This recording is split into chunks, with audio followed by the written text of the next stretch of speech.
Susan Pearce, the Deputy Secretary of New South Wales Health, and Dr. Matthew O'Mara, the Chief Paediatrician here in New South Wales, who will speak to the vaccination program which begins next week for young children across New South Wales.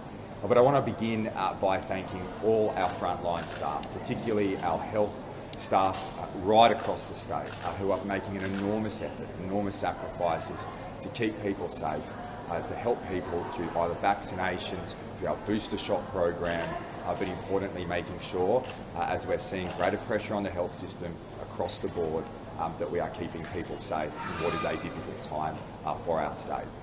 I appreciate and understand that many people across New South Wales are feeling anxious and concerned, but we will get through. We've got through the last 2 years and we'll get through this difficult time as well. Every challenge that has come our way, our state has stood tall. We have made the efforts to get our state through this difficult time, and we'll continue to do that as we move through the coming weeks and months ahead. I want to particularly say the key to that success has been the vaccination rate. And even yesterday we saw, which Susan Pearce will speak to, first dose vaccination rates on having one of the highest days ever. So even now, today, as we have a 95% first dose vaccination rate, an incredible rate here across New South Wales, we are still seeing that number increase. And across the board as well, our booster campaign is going incredibly well. Here today, many people coming out to get that booster shot. And that has been incredibly successful in ensuring that we are able to keep our hospital system in a very strong position at a time where we have incredibly high case numbers. We expect those numbers to continue to increase, but the best thing that you can do to keep you and your family safe is to go out and get a booster shot. So that's my encouragement today. We're seeing right across the board, even here in Macquarie Fields, many people just simply being able to receive that booster shot by walking in. The eligibility across the state is around 2.5 million people are currently eligible for a booster shot. We're seeing in our centres 16,500 being conducted in our 40 centres right across New South Wales, and we're also commencing mobile outreach to regional and remote parts of New South Wales to provide that booster shot. We were particularly successful in the vaccination program for those particularly vulnerable communities, our Aboriginal communities in regional and remote New South Wales, and we will continue that work as we go through this booster campaign. And if we take that same approach that we've taken over the last 6 months of the vaccination program, I'm incredibly confident that we will ensure that vulnerable people right across the state are able to receive that booster. Now, obviously, it's slightly different to the vaccination program. You can get your booster shot at your pharmacist, and we're seeing a major increase in pharmacists taking on booster shots, as well as your GP. And once again, simply because you received your vaccination in a GP or in a hub here or in a pharmacist, you don't have to follow the same program that you did last time. Please get that booster shot. There's 2.5 million people across New South Wales who are eligible. I want to make a comment in relation to obviously the significant lines for PCR testing across the state. I appreciate very much the patience that everyone is showing in lining up in those queues. Rest assured, we're doing everything we can to put downward pressure on that system. We have a number of rapid antigen tests arriving as of next week. That will significantly assist, but my clear message today is if you are not required to get a PCR test, please do not line up in that queue because we need people who are feeling unwell, who are classified close contact, that is, somebody who is a member of a household of somebody who is positive with COVID, or somebody who is advised by New South Wales Health to get that test, to be able to get tested, and their turnaround time to be improved. So I know that many people are showing great patience. It's a difficult time, but we will get through. And once those rapid antigen tests arrive, and I'm very much looking forward to the discussion today with the Prime Minister and other state premiers in relation to the provision of rapid antigen tests. From a New South Wales perspective, we will do whatever we can in working with the Commonwealth Government, whether that's through financial support, distribution, whatever role the state can play. We want to make sure that every single person who needs a rapid antigen test gets one, particularly as we move through this period of time. So I'm going to end by, once again, thanking our frontline workers, thanking everybody across our state for the amazing effort and patience that you are showing. If we can continue to be patient as we move through this period, if we can continue to treat everybody with kindness and respect, particularly those health workers, particularly those people on the front line doing that testing, we will ensure that we get through stronger out the other side. And whilst there is pressure at the moment, every single day, the Health Minister, myself and Susan Pearce are monitoring those ICU numbers, monitoring the hospitalisation numbers, and if we need to make changes, we will. But ultimately, the key to our success in our state, compared to anywhere else in the world, has been that high vaccination rate. We just need to make that last extra effort to go out, like many people here today in Macquarie Fields, to get that booster shot. It's the best way to protect you, your friends and your family. I'm now going to ask Susan Pearce to provide a further update in relation to the vaccine rollout, the booster rollout here in our state, as well as the hospital system situation in New South Wales. And Matthew will then speak as the Chief Paediatrician in relation to next week the rollout for vaccines for young children across the state. Good morning, everyone. Look, it's great to see lots of people turning out to get their booster shots, and from this week the New South Wales Health vaccination clinics will continue to ramp up right across the state. By the end of January, we're aiming to be back up to around 300,000 vaccines a week, as we did before, pending our workforce, of course. And I'd just like to thank the staff in our vaccination clinics right across the state, as well as our GP and pharmacy colleagues, for the superhuman efforts they've performed all this time to get vaccinations into the arms of our community. Yesterday we did about 16,500 booster doses across our New South Wales health clinics. That's our biggest day so far. We'd like to see those numbers obviously much higher than that, and our system is prepared and ready for that, thanks to the wonderful work of our districts and their leadership teams, as well as the staff. And as the Premier said, just yesterday we saw over 1,000 people come forward for their first dose. So people are still coming forward for that first dose. It's really important. We have the capacity. We urge everyone to get vaccinated as soon as they possibly can and get those boosters now that so many people are eligible.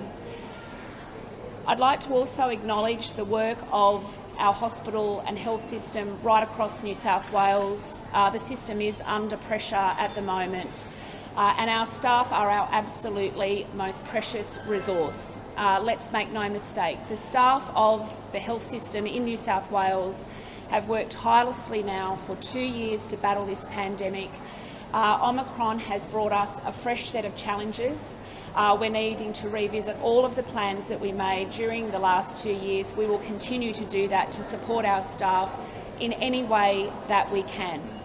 Our emergency departments are under extraordinary pressure, as is our ambulance service. Our plea to people is, please do not call 000 unless you have an emergency. Please do not fill those lines with inquiries that could be directed elsewhere. Our emergency departments are not the place for a PCR test or a RAT test. They are there to deal with people with life-threatening emergencies who will always be prioritised. And I'd like to thank the staff in both of those settings for the work that they're doing at the moment. Of course, we're focused on hospitalisations and our ICU numbers. And what is bearing out is what was predicted, that Omicron is less severe than previous strains, but the sheer number of cases is obviously resulting in people needing to come to hospital, and that will continue. So we expect for the next several weeks that we will see that pressure. We also expect, though, that once it starts to decline, it will likely decline quite quickly. But we have got some challenging weeks ahead of us. And as I say, everything that can be done to support our staff will be done as we work through this. What we've demonstrated during the course of this pandemic now for 2 years is that our health system is capable of almost anything. But our staff do need our support. They need the support of the community, and that's what we will continue to do. Thank you.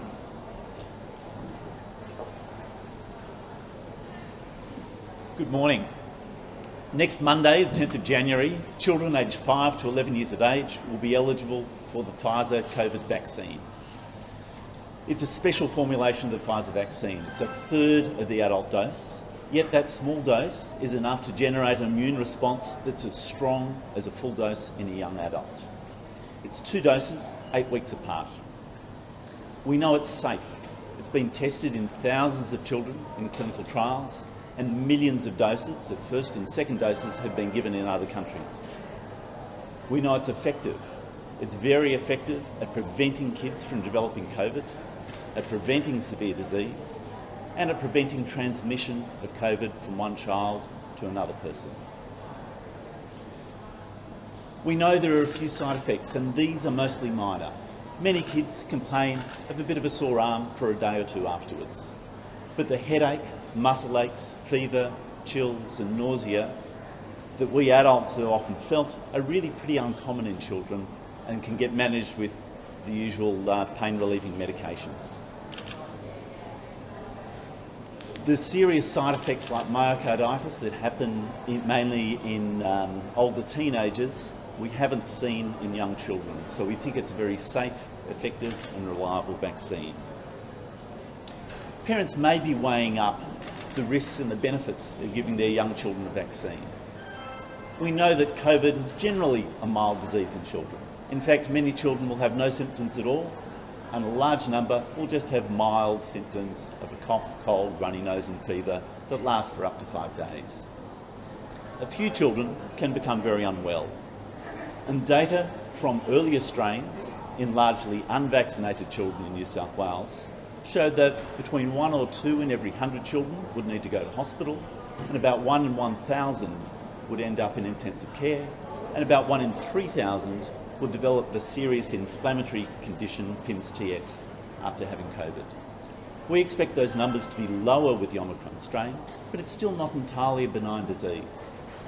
And while some children are more at risk from a more severe disease, particularly those kids with serious underlying medical problems, who are immunosuppressed, who are very young, about a third of kids who ended up in hospital didn't have any risk factors. So COVID can be a severe disease in a small number of children. So it's worthwhile getting the best protection you can, and that's getting vaccinated. As of today, there are a small number of children in hospital and only a few in intensive care units because of COVID. There are, as yet, no vaccines for children under 5 years of age. These are in development around the world and are being tested to make sure they are safe and effective. So the best way of protecting children under 5 years of age is by having anyone else in the family who can get vaccinated to get vaccinated. While we might be thinking COVID vaccines are a good idea for kids, kids themselves may have a bit of hesitancy and caution about getting a vaccine. There are some great tools that can help people prepare for vaccinating their kids. There's a lovely video helping kids with vaccines developed by Sydney Kids Hospital Network by child life therapists that talk about how to explain it in language that's safe and gentle but also honest, in helping kids prepare about what's going to happen, what are the steps we're going to go through, what's going to happen to me, about using the words that are pitched right for a young child, about giving you enough warning about what's going to happen, but not too much, about not sharing too much of our own feelings and hesitancy about needles and vaccines with them, but make them feel secure, about giving them choices. Do you want it in your left arm or your right arm? Do you want to sit on mum's lap or do you want to sit on the chair by yourself? Do you want a book or a video, or listen to music? And what's going to make it okay for you to have this done? And then you can think of maybe there's a small reward that you can negotiate afterwards to help make this experience as good as it possibly can be, so that whatever happens, the child comes away with a positive experience. There are 2 vaccines 8 weeks apart, so trying to make the first experience as good as it can be to make the second one even easier. So now is the time to book in for your children's vaccine if they're aged between 5 and 11. The health website has got a list of all the GPs, the pharmacies and the vaccine centres So book in now to get your young children vaccinated. Thank you. Questions? Premier, do you support the Prime Minister's plan for rapid antigen tests subsidised for those on the lower pensions? They still have to pay. Should they be free? Well, we've obviously put a substantial order here in New South Wales for rapid antigen tests, and we want to make sure those who need access to a rapid antigen test get access to that. Now, I've had discussions with the Prime Minister, and my understanding is that there will be further discussion in National Cabinet today from our state government's position, and I've spoken to the New South Wales Treasurer this morning. We will put whatever we need in to ensure that that support is there for people right across the state. And if there's a financial agreement that we can reach with the Commonwealth Government, from my perspective, from the Treasurer's perspective, there is no dollar figure that we will not put on the table to ensure, as we move through this next phase, rapid antigen tests are available to anybody right across the state who needs one. Obviously, the Prime Minister has spoken about those in more vulnerable cohorts and concession card holders. We will provide that support, but ultimately, as I raised earlier, in respect of the distribution of tests from a New South Wales Government perspective, for the ones that we are currently procuring, we will have those available at testing centres, and we're working through other areas, schools, healthcare and the like, to make sure those tests are there to support our state as we move through, particularly the next challenging few weeks. So how will they be handed out? Will they be free? Well, obviously that's a matter for National Cabinet today from the Commonwealth's perspective. What I certainly want to see from our state's perspective is that those who need a rapid antigen test get one. Clearly, with the significant queues that we're seeing at PCR centres, by the provision of rapid antigen tests at those centres, we will see a substantial alleviation of pressure on testing. So that's something that we're clearly focused on from a New South Wales Government perspective, but also obviously across the board, there's got to be the supply there for pharmacists to be able to sell these products. Ultimately, there should not be any substantial price increases that we're currently seeing. That is concerning, and it's great to see the ACCC come out in relation to that practice. But it's going to be a challenging period. Eddie, the next couple of weeks, a few weeks as we move through this, we need everybody to continue the patience they've demonstrated. As those case numbers increase, vaccination has been key to ensuring we've kept people safe during this period of time, and the faster we can get those rapid antigen tests into the hands of people across the state, we want to see that, and we'll work with the Commonwealth Government on any. What about schools? Yep. When kids go back to school, Yep. what planning is there? Yep. Are parents going to face those same problems? Yep. School being shut, having to teach their kids? Well, we want a seamless transition back into the school year, and already, as of last week, the Education Minister, the Education Department is working very closely to ensure that as school goes back, that kids can get back into the classrooms as safely as possible. We believe rapid antigen tests will play an important role in that. We're currently working through that with New South Wales Health and the Department of Education, but we're incredibly confident we'll get kids back into the classroom day one, term one. But is there likely to be, on schools returning, is there likely to be changes to the rules around vax and unvax, particularly within a classroom? Because we're going to see teachers clearly very concerned as schools return. Well, we'll work through those settings. Our number one priority is to keep our kids safe and to keep our teachers safe as we open up classrooms. Every area across the system, as we move through this period of time, will be under pressure. Obviously, we've made challenging decisions in the past in respect of wearing face masks for teachers in the classroom. My expectation is that will remain as we move through term one of this year. But we will work through those issues with the Department of Education and New South Wales Health. The outcome that we want to see in our state is that we get kids back into the classroom day one, term one, in a safe way.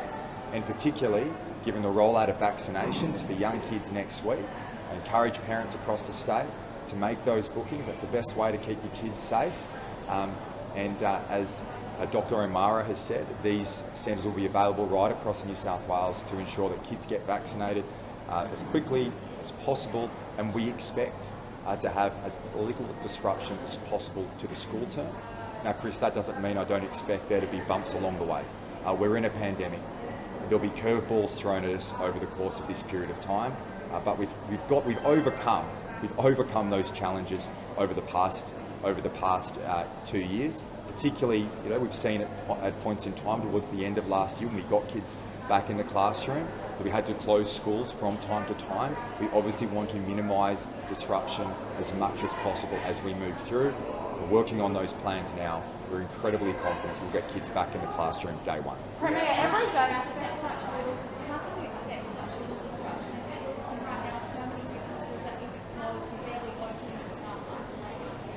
Sorry, say that again. Well, there are so many businesses right now closed or barely open and staff isolated. How will that help schools as well? Yeah, as I said, there will be challenges, but we will do everything we can to minimise disruption, to have schools open, and that's what we've done last year. It wasn't without its difficulties. We saw that. We saw a number of schools closed, but the alternative is to keep everyone closed. That's not what we're focused on. There's always going to be difficulties that come our way during this pandemic, but we've overcome the majority of them last year. Yes, there was disruption. There's naturally going to be disruption when you are in a pandemic, but we are working incredibly hard behind the scenes to ensure that schools can open on day one, get kids back in the classroom. I can't guarantee that there won't be disruption from time to time based on what comes our way, particularly to the question in relation to isolation requirements at the moment, and as case numbers increase, that will put more and more pressure, not just on the school system, on the health system and businesses right across the state. We are seeing that at the moment, but I'm completely confident as a people we will overcome this challenge. We overcame the challenges of the last 2 years, and once again, as Susan Pearce has pointed out, we do expect to see a sharp escalation, continued escalation in case numbers, but the experience around the world with Omicron is then followed by a sharp decline, and we also know that Omicron is much less severe than the Delta variant and previous variants before it. The other point I would just make once again is just in relation to those cues and in relation to close contacts. I have received substantial feedback that people believe they cannot go to work because they are deemed to be a close contact when they are actually not one. And I know there is confusion because definitions have changed from time to time, most notably the change that occurred at National Cabinet last week, and that's why this is very important. Close contacts are only those who are deemed to be household contacts of a COVID positive person. So unless you fit that category or are advised by New South Wales Health that you are a close contact, you do not need to isolate. You only need to get a test if you have symptoms of COVID-19. Premier, every day we're getting contacted by nurses who say that they're working in highly understaffed wards that have more patients than ordinarily. If they call in sick, they know there's going to be no one to replace them. What is the government doing to replace or put extra staff into emergency and essential services, or is it just a matter of waiting it out now at this level? Well, a couple of things on that. There will be a discussion this afternoon in National Cabinet in relation to the challenges around particularly furloughed health staff. There is no doubt we're seeing substantial pressure on the system, not just in New South Wales, around the country and around the world. And our nurses, our doctors, our paramedics, our allied health professionals, everyone who works in our health system is making an extraordinary effort and sacrifice to help get us through. And it's only natural in a pandemic, the health system is going to be under pressure.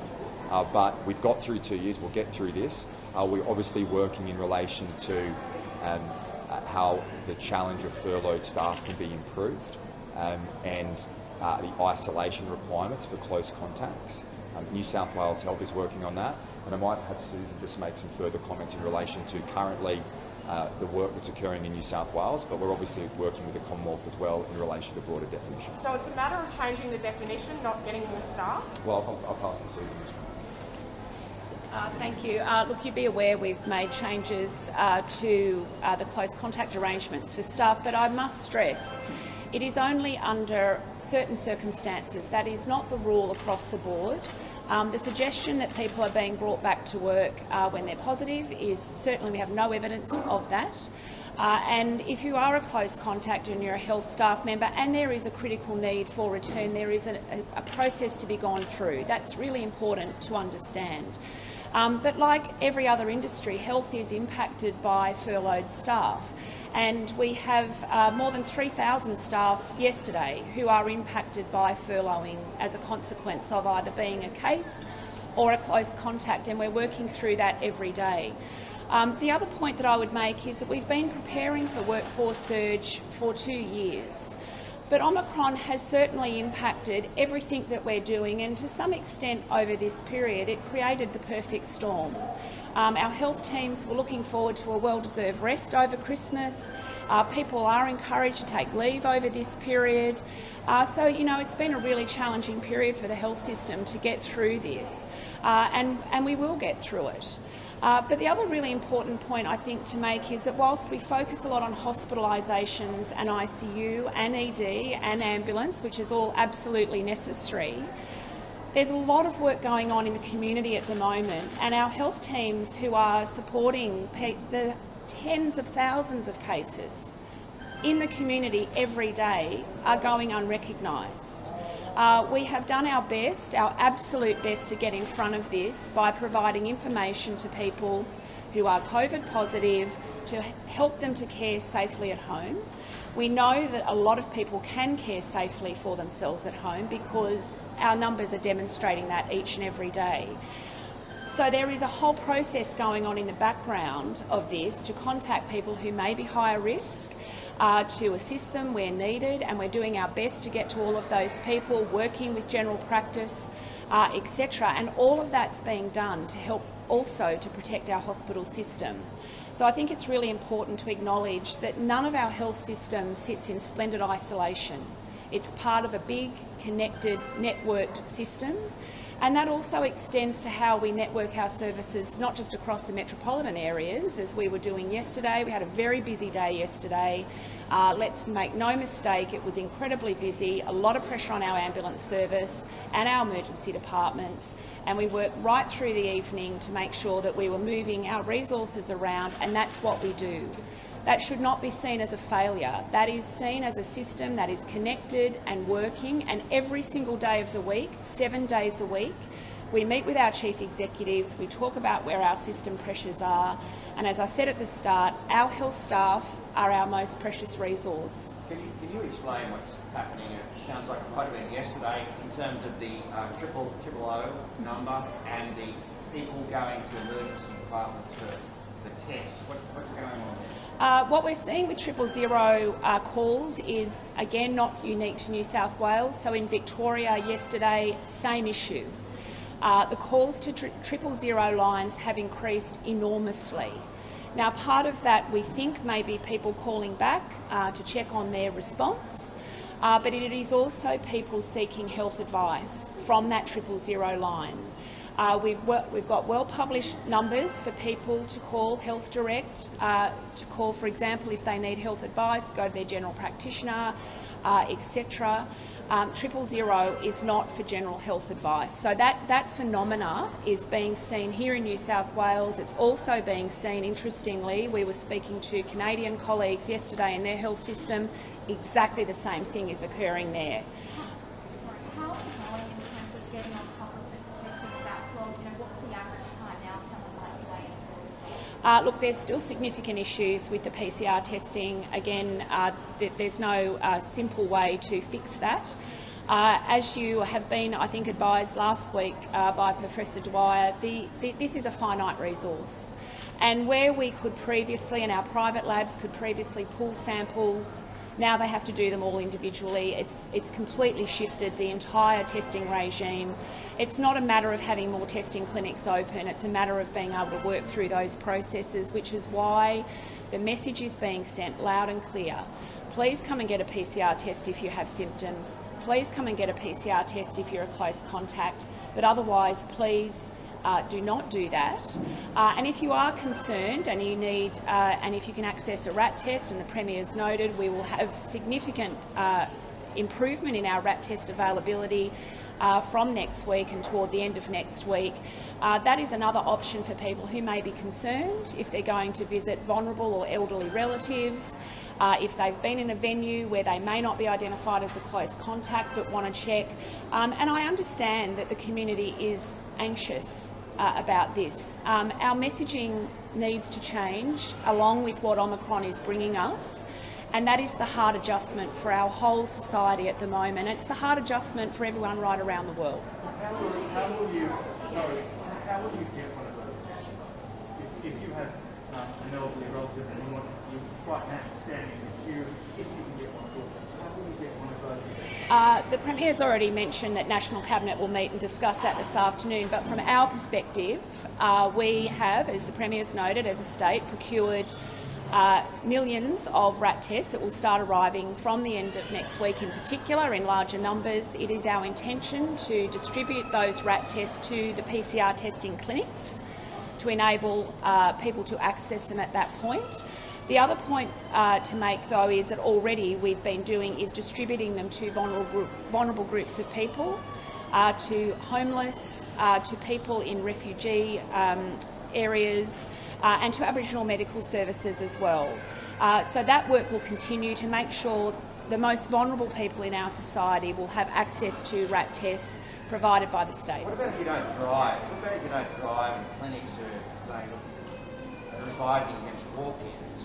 What's the arrangements there? People who may have actually tested positive with a RAT test, don't drive, can't get the PCR as a result. Well, look, there are many variations on the theme on these issues, of course. Look, the pragmatic advice that I would give to people is that if you have symptoms, if you have a positive RAT test and you are unable to get a PCR test, or if you're waiting for the result of your PCR test, assume you are positive and stay at home for 7 days. That is the pragmatic advice. And that's the advice that is shifting now right across the world, and there'll be further discussions on that, I'm sure, but that would be my advice.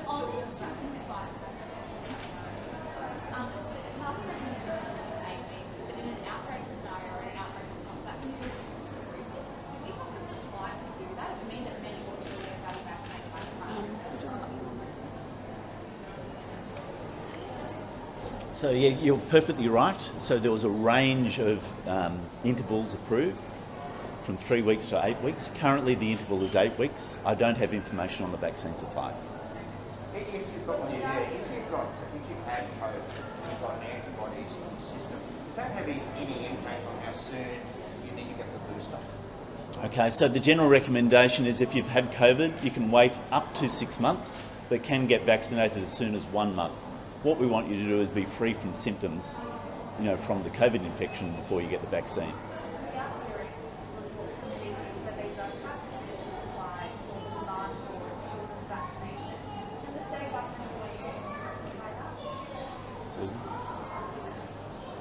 Look, we saw with the 12 to 15-year-olds a really rapid uptake of kids coming forward to get vaccinated. We would really love to see the same again, obviously, with 5 to 11-year-olds. GPs at this time of the year obviously will be gradually reopening post the Christmas break. As the Premier's noted, pharmacies are going to play a very significant role in this rollout, as they've increasingly done toward the end of last year. We still have appointments available in our clinics. Some of them have tightened up into early February, but we would encourage people to have a look. There are plenty of distribution points around and available for people. Last question, please. Some experts saying that PCR tests are only reserved for high-risk people. Yeah. This is something that is liable as well. Would you say so? Well, I think clearly as the pandemic evolves, our response will evolve with it. And we're already seeing the changes of obviously a highly contagious variant that is less severe, and the different challenges that presents to the state. And now with obviously substantial PCR queues, we think that once there is greater access to rapid antigen tests, that those queues will be alleviated. That's why to Eddie and Chris's question, where do we see the main place? immediately for the distribution of those tests would be at those PCR testing clinics. So rather than sitting there and having that PCR test, we'll be able to move through faster by getting those rapid antigen tests distributed through that network. You know, Chris is asking further in relation to, well, how will the whole distribution system work? Well, what we need to have happen here is a coordination between the states and the Commonwealth government, because you've got the Commonwealth government purchasing rapid antigen tests, you've got states and territories purchasing tests as well, as long as there's a coordination. And I think the best place to do that is at National Cabinet. And then in further change, I saw Professor Collignon's comments this morning. You know, I see the sense in what he's saying. In circumstances where you don't want, you want the most vulnerable people in society who may have more severe reactions to COVID being the ones who are in the queues. But at the same time, we want to make sure we continue the testing. And this is a challenge, and you know, I very much appreciate the patience that everyone is showing, because for the last 2 years, we've had strong communication that please get tested, and everyone has made that effort. But as we move through this next phase, our response needs to change as well. And clearly we've made some change at National Cabinet last week. I think rapid antigen tests will be part of the solution, but if there are other areas of policy change that can be made that will make sense for the system, such as the one that was proposed this morning, we are very happy to look at it. Premier. Just on that point of coordination between federal and state government, people aren't seeing that. People are supposed to be yesterday, so they feel abandoned right now. They feel that they're fighting this on their own. What do you say to that? Well, I think there is strong work being undertaken at all state government levels and at the Commonwealth. It isn't filtering through. People feel they're sitting in queues for hours, the businesses are closing because their staff are positive, contact. They can't earn an income, they can't go back to work because their employers says they need a test and they can't get one. Yeah, and I acknowledge the pain and challenge that people are feeling right across our state. It's not just unique to New South Wales and our country, it's happening all around the world as we move through this next phase of the pandemic. But whilst this period is difficult, there's going to be pressure on every system, not just the health system. I know that particularly smaller businesses will have to close at various points in time. Those smaller businesses with less staff who have to isolate, that's going to be an incredible challenge as we move through. I accept that, but you know, we are a strong people. We have got through the last 2 years. Yes, there are difficulties, and particularly I think what's coming through now with the queues. What I'd say to everyone across the state, we are doing everything we can to alleviate and reduce pressure on that system. The Health Minister and myself every day are looking at ways in which we can ensure that we get through this period as seamlessly as possible. But there is no doubt, whether it's the queues that we're seeing today, whether it's the challenges on the health system and businesses, and when we go back to school later this month, there will be bumps along the way, but we're going to get through it, and we're going to get through it together. What we're seeing is, as we move through with this next variant, we are seeing a highly contagious form of the virus. We are seeing cases increase at high rates, but the positive situation here in New South Wales and around the world, globally, what we are seeing is a much less severe disease. We're seeing a conversion rate here in New South Wales of cases to ICU at about 0.3%. So that does not mean, though, the system is not under pressure. As Susan Pearce has pointed out, we're doing everything we can in relation to those staff that are furloughed, the structures that are currently in place in our hospital system, just like we did, Eddie, with Delta earlier in the year. We made those changes to put downward pressure on the system. But there will be difficulties that we're in the heart of this at the moment, particularly here in New South Wales. Other states are behind, but will then be in the position that New South Wales is in. We've just We've just got to pull through. I believe we will pull through. We've pulled through every challenge that we've had over the last 2 years, and we'll get through this as well. I know this is federal, but childcare centres, Yep. hundreds are closing. Now schools coming back, mate, childcare centres are closing, people are coming back to work. Yep. You see the problem. Well, I think, so what was the question? Well, the childcare centres, this is something that needs to be raised at the National Cabinet today, raised at... Oh, definitely. I mean, I'll certainly be raising that challenge that we're seeing both in New South Wales and Victoria today, because as other cases increase in other states, what is occurring in New South Wales and Victoria will be replicated across the board.